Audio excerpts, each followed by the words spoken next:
If you've ever been to Virginia, you've probably heard of my family Lockwell.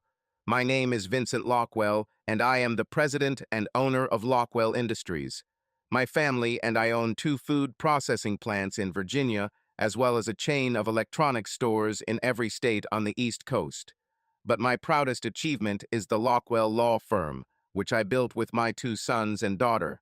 Oh yes, I forgot to mention that I am also responsible for the introduction and production of some prestigious and, of course, very expensive brands of wine. I always tend to forget this part of my empire, but for good reason. You see, I'm a lawyer, or should I say I was a lawyer when I was younger. I am now 88 years old, and at this very moment, while I am explaining to you what is going on in my head, I am in the hospital on my deathbed. Yes, a year ago doctors discovered I had liver cancer. Yesterday I was told that in a few hours I will meet my creator. All my children came to see me this morning. I saw a lot of tears in their eyes, and I know that they all love me very much. Now I am supposed to rest, but my thoughts take me to all the important events of my life before the last journey.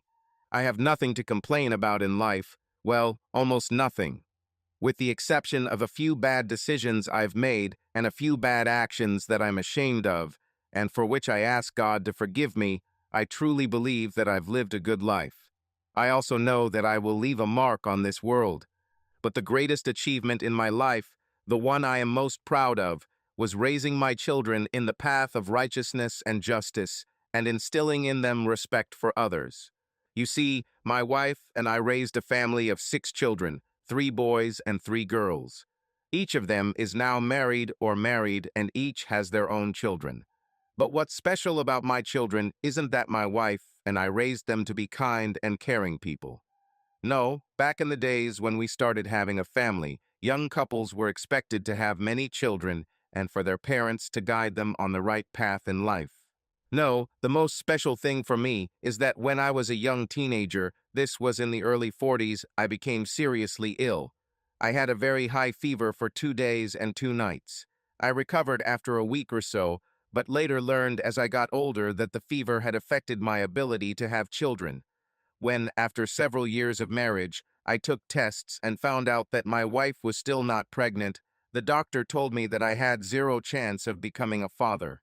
I was born in 1922 in a small town on the east coast of the United States. My father left my mother just a few years after I was born, and when I was 5, my mother died of a terrible illness. I don't even remember my mother's face and have never seen a photograph of her in those days. It was not very common to take photographs. But later my grandmother, with whom I went to live, told me that my mother was very beautiful and loved me very much. After my mother died, I went to live with my grandmother in a big house on the outskirts of a small town called Rockridge. In those days, life was simple and difficult. Half of the children my age did not go to school at all, and the other half either had rich parents or worked at home while studying.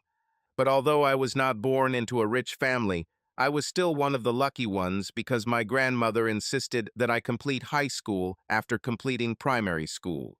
So for the next 4 years, I was among the privileged who attended Rock Ridge High School. Even though it wasn't common in those days to graduate from high school, it still wasn't enough for my grandmother. She then insisted that I go to college as soon as I graduated from high school. By that time, World War II had just ended and the world economy was beginning to pick up speed again. Of course, money was still tight, and given the fact that I had to rent a place in a big city to continue my studies, this caused difficulties for both me and my grandmother. Soon my grandmother had to sell part of the farm to pay my expenses. 6 months before I graduated from law school, my only living relative, my grandmother, died in her bed. It was 1944, I was 22 years old. That same year, I graduated and became a lawyer. Immediately after graduation, I sold my grandmother's house, as well as the remaining land around the house, and with the money from the sale, I bought a car and a small house in Deadline Ridge. Until then, I didn't have the time or money to meet girls often. My experience with the opposite sex was limited to only a few dates. A few months after starting work, I met my future wife. I was hired to work for a small law firm in Deadline Ridge, and I was making very good money. On weekends, I used to get in the car and drive around the area, enjoying the scenery. I was still a country boy at heart and didn't like city life. On one of these trips, I was driving through the countryside about 30 miles from home. I was driving along a poorly maintained road and admiring the trees on both sides of the road when I heard a strange knocking noise coming from my car's engine. I haven't seen a single car in the last 20 minutes, and until I heard this strange noise from the engine, I felt very good about admiring nature. Then, a few seconds after I heard the noise, the engine died. The car had enough momentum that I could safely park it on the side of the road. Of course, I opened the hood and looked inside. But since I didn't know much about cars, I realized I needed help. The nearest building I could see was the spire of a small church about 2 miles ahead and slightly to the right. I realized it was on a side road, so I started walking across the fields straight towards the church. When I got there half an hour later, I saw a neat little house located a couple 100 feet from the church. I immediately went up to the house and knocked on the door. As soon as the door opened, I experienced something I had never felt before in my life. The young woman standing in front of me seemed to have a strange power over me. I just stood in front of her silently and could not look away. She was about 20 years old and of average height. She definitely wasn't a beauty queen, but she wasn't ugly either. There was something about her that made me want to keep looking at her. Although I didn't realize it at the time, I fell in love with her from the first time I met her. Her name was Mary Beth Goldman. She was the only daughter of a minister and lived with her mother and father in a house next to the church. I learned a couple of weeks later that although she was 20 years old, she had never traveled more than 50 miles from home. I also soon realized, after I got to know her better, that she was incredibly naive for a girl her age. Mary Beth, or Beth as I preferred to call her, had a strange effect on me from day one. I felt a strong attraction to her, the reason for which I could not explain to myself. Therefore, when I first saw her on the day when she opened the door for me, I realized that I had met my destiny. She was the one I had been waiting for all my life, and I knew I needed to get to know her better. She had shoulder-length brown hair and was tall about 5 feet 7 inches with strong hips and a very thin waist. Her big brown eyes seemed to reach out to me, and I couldn't take my eyes off her face. That day, as she stood in front of me in the doorway of her home, she was wearing a long-sleeved, knee-length plaid jumper with a white blouse underneath.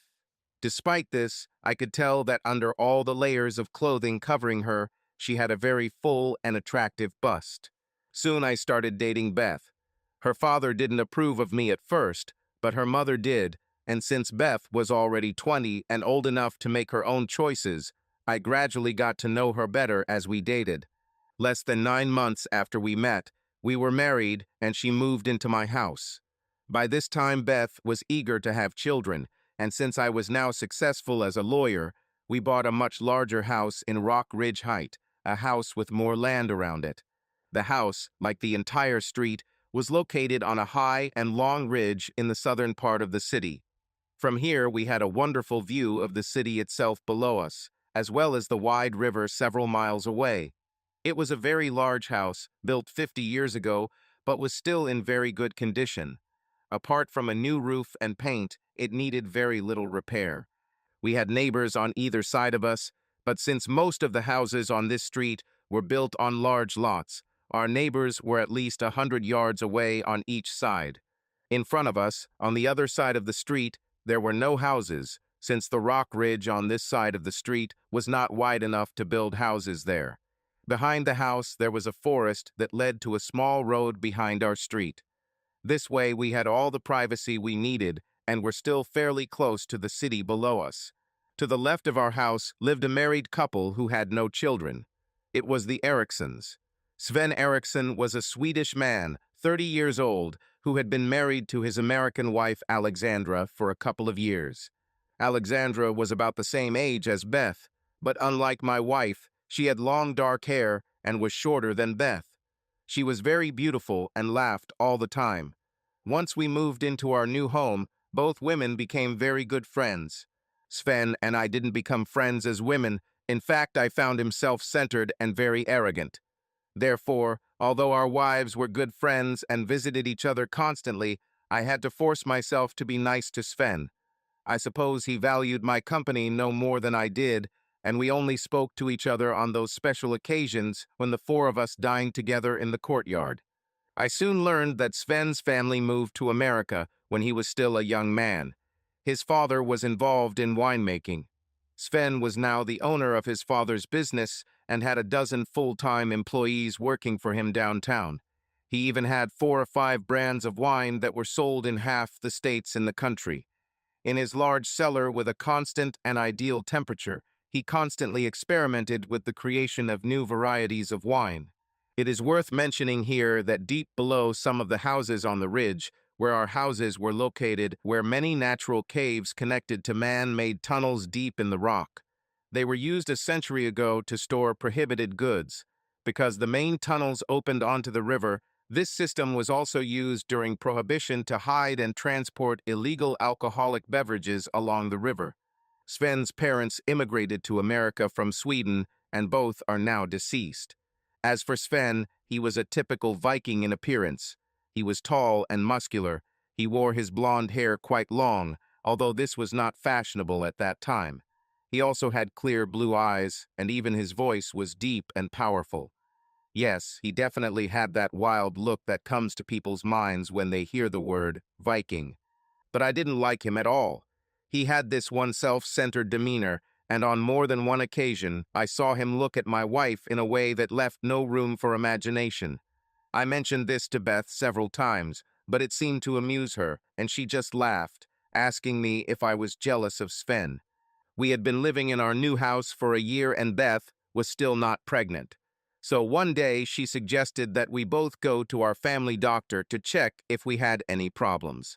We had separate appointments, and when I returned home the following Monday, she immediately threw her arms around me, telling me that she was doing well to conceive children.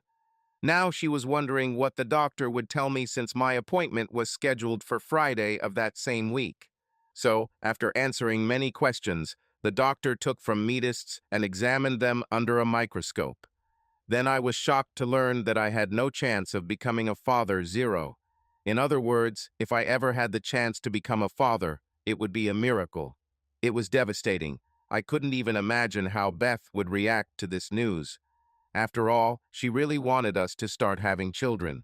I knew then that adoption was our only option. However, I decided to lie to my wife a little. I knew that sooner or later she would have to find out the truth, but I wanted to wait a little before telling her the bad news.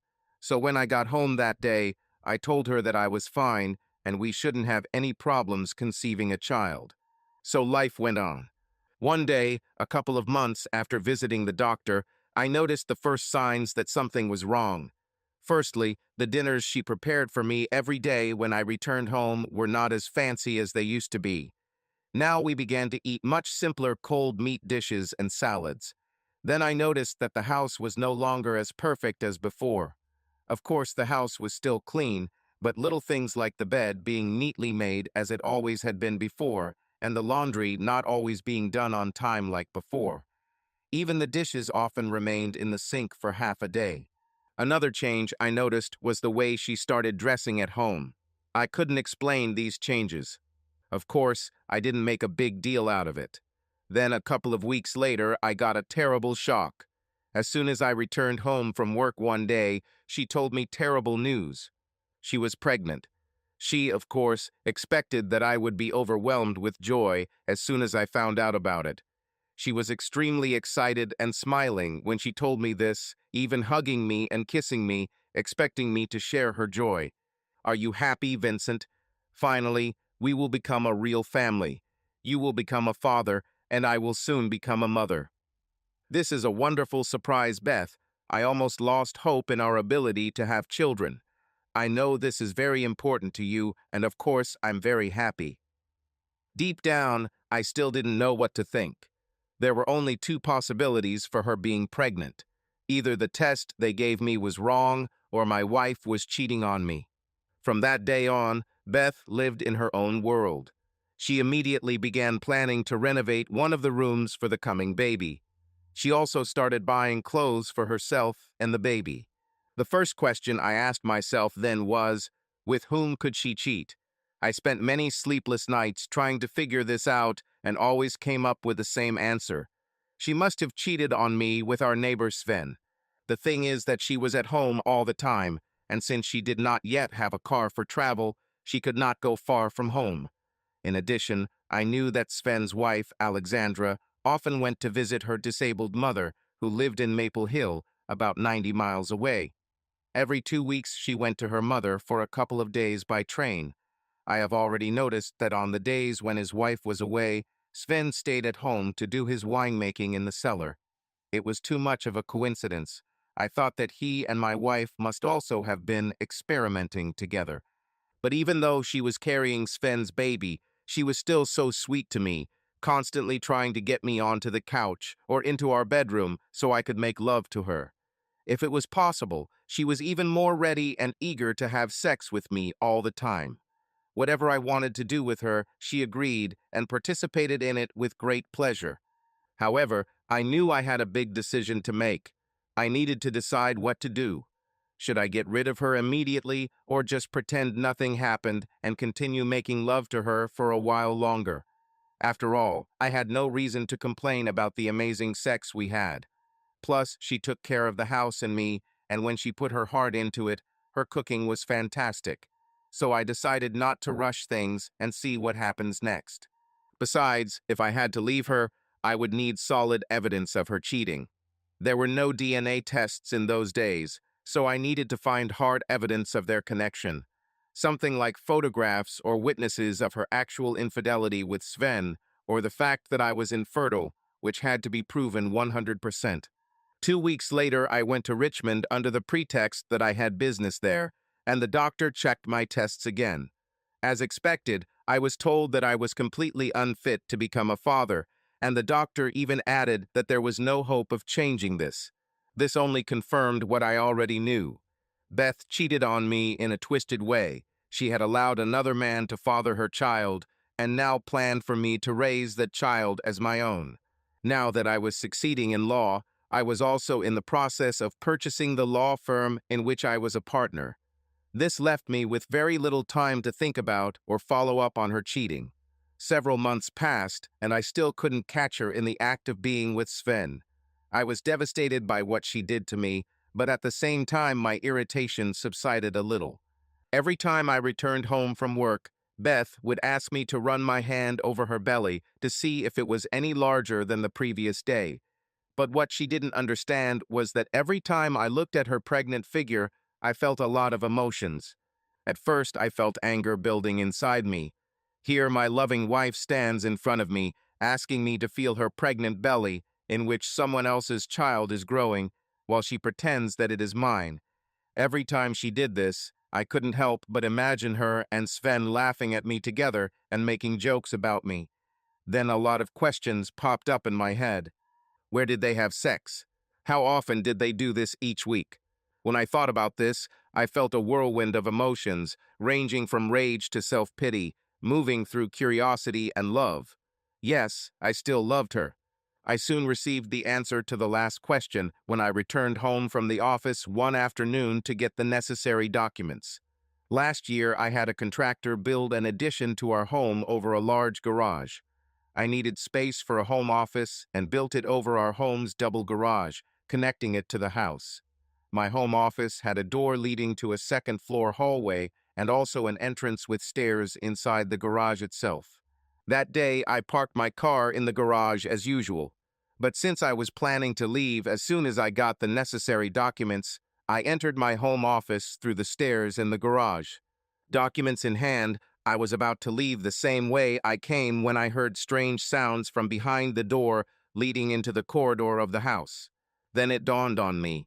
I already knew that Alexandra went to see her disabled mother yesterday. Placing the documents that were still in my hands on the table, I quietly opened the door to the corridor and entered. As soon as I was a few feet from the first open bedroom, I knew they were there. I was beyond shocked, although I knew that she was cheating on me. My instinct told me to rush into the room and separate them. For a few minutes, I felt like killing them both, but then I realized that such an act would definitely ruin my life.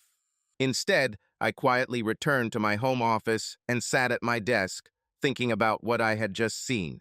I knew I had an important decision to make. Should I go into the room and stop them? Or should I just leave the house and pretend nothing happened? I saw more than enough and quietly left the house. When I got home from work that day, Beth was even nicer to me than usual. After handing me my slippers, she gave me my usual glass of wine and tried to snuggle up to me as I sat on the couch. But I couldn't let that happen because I still had images in my head of her recent betrayal that made me a cuckold. I was still not sure how I would react when we went to bed for the night. Over the next few days, I still felt depressed. I didn't know what to do. Should I kick her out and create a scandal, or should I just pretend I don't know anything about her affair? It is worth noting that in those days, it was very unusual for a man to leave his wife.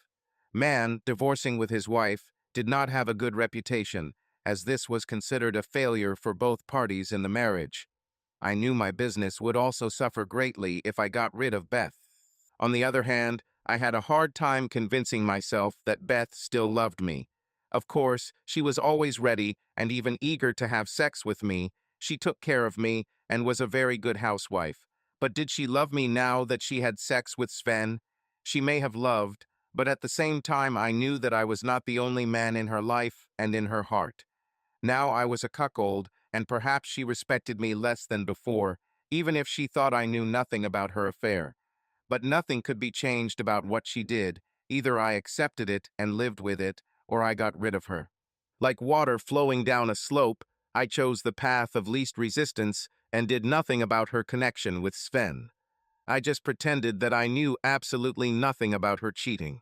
Gradually, she began to show more signs of her pregnancy. At every opportunity, she still showed me her rounded belly and asked me to stroke it. Deep down, I felt that it gave her pleasure to constantly remind me of her condition. Perhaps she enjoyed the fact that I was not the father of her child, and knowing that I was completely unaware of the real paternity of her child was exciting for her. Every time I watched her move around the house, although I knew that she did not notice that I was looking at her, in me flared up a wave of anger, and I again saw in my imagination those pictures of her cheating with Sven. And so it went. Beth carried her pregnancy to completion and gave birth to a beautiful baby boy whom we named Tom. I could see how proud and happy she was after Tom was born. She took good care of him, and it didn't take long for our sex life to recover shortly after her son was born. A few months after Tom was born, I still wasn't sure if she was continuing her relationship with Sven. But one day, just 3 months after Tom was born, she told me she was pregnant again. So I realized that she and Sven were still together. Strange, but what surprised me most was my complete indifference to her new pregnancy. It was as if she told me she bought a new hat. First of all, I loved Tom very much, and by that time I already considered him my own son. I said to myself, why should I feel bad about her having sex with Sven? After all, she was still the loving wife I married, and she was always ready and eager to satisfy my every sexual need. In addition, she gave me a son that I would not have been able to have otherwise, and no one except her and Sven knew about the true paternity of my son. So I just kept silent about her affair, and life went on as usual. By the time she gave birth to a daughter, whom we named Anna after my mother, I had completely come to terms with the fact that I was not the biological father of my children and that my wife was cheating on me on a regular basis. However, I have to say one thing here. If I knew that people knew that I knew That Page cheating on me, that would be a completely different matter. I would never allow people to look at me with sadness or a smirk on their face because they knew something about me that they thought I knew nothing about. In other words, I certainly didn't want anyone to find out that my wife was cuckolding my neighbor. For some reason that I can't even begin to explain, Beth's connection with Sven no longer affected me the way it should have. After all, I was still getting all the sex I could get from my wife, and could tell that she really cared about me, and yes, I knew that she still loved me. Besides, by that time I was used to her infidelities, and the fact that the fruits of her infidelity were the birth of my children, whom I loved so much, mitigated the fact that I was a cuckold. Yes, she gave me children that I could never have had on my own. I loved my children like a caring father, even though she was at the beginning of her third pregnancy. I was even looking forward to holding my next baby. I know some people might think I'm a coward and a loser, but believe me, I'm not one of those people. I simply made the best of my shortcomings. Yes, I couldn't have children. That was a fact I had to live with and come to terms with. I was painfully aware of it. Since it was impossible for me to be the biological father, I realized that I needed to make the best of my situation and thus accept her betrayal as the price to pay for being able to have my own children. Yes, they were my children. Thanks to my wife's infidelity and her pregnancy as a result, I had the opportunity to show the rest of the world that I was a normal married man with a family and children of my own. No one except her and Sven knew that I was not the biological father of my children. More important to me was that she thought that I was completely unaware of this. I hoped that this secret would always remain so, since I would have to act decisively if anyone found out the real paternity of my children. I now accepted what she did to me, even though I didn't approve of it. She still had sex with Sven regularly, and it no longer bothered me like it did at the beginning of their relationship. Because they thought that their betrayal had remained a secret, I could still look them in the eyes without hesitation. Yes, each of us received something from their connection. I got the family while Beth got all the sex she needed, and what's more, she was now a mother. Events unfolded and time passed until I gradually became the father of 6 children, 3 boys and 3 girls. My wife continued her relationship with Sven for over 10 years. By the time Beth gave birth to her 6th child, I was 36 and she was 34. When Alexandra's mother died last year, Sven no longer had a reason to leave his husband for a couple of days every 2 weeks. Although Beth and Sven stopped having sex in our house after Beth had her 3rd child, that didn't stop them from continuing their encounters. In fact, I knew that they were meeting more often now. We now had a nanny to help Beth with the kids and a housekeeper to clean and cook. Being the resourceful man that he was, and unknown to his wife, Sven rented an apartment in the city so that Beth could meet him there twice a week, mostly during the day while I was at the office. Of course, by that time she already had her own car, and it was relatively easy for her to get to her lover during the day while the nanny was at home looking after the children who were not yet in school. Alexandra and Sven still didn't have children of their own because of the problem she had, and since she didn't drive, Sven felt safe cheating with Beth in the apartment. The birth of Beth's 6th child was long and painful. The doctor later told us that it would be very dangerous for her to have another child. Of course, by that time I believed that our family was already large enough, and I agreed with the doctor to stop there. I told him that we would be careful not to let her become pregnant again until she was healthy enough for surgery to prevent further pregnancies. But after discussing this issue at home, I realized that Beth had no intention of stopping having children. She insisted she felt fine and knew her body was still healthy and capable of carrying at least one more child. I knew that Sven, being the selfish jerk that he is, wouldn't care about Beth's safety. I needed to do something quickly to stop this. The only way I could see to stop them was to let them know that I knew about their affair, thus making them stop having sex. But by doing this, I would have to admit to them, and perhaps to everyone, that I am not the biological father of my children. This would mean admitting that all these years I knew that they were cuckolding me. This was not an acceptable option for me, and yet I saw no other way out of this situation. The more I thought about this whole situation, the less I could think of a way to get out of it.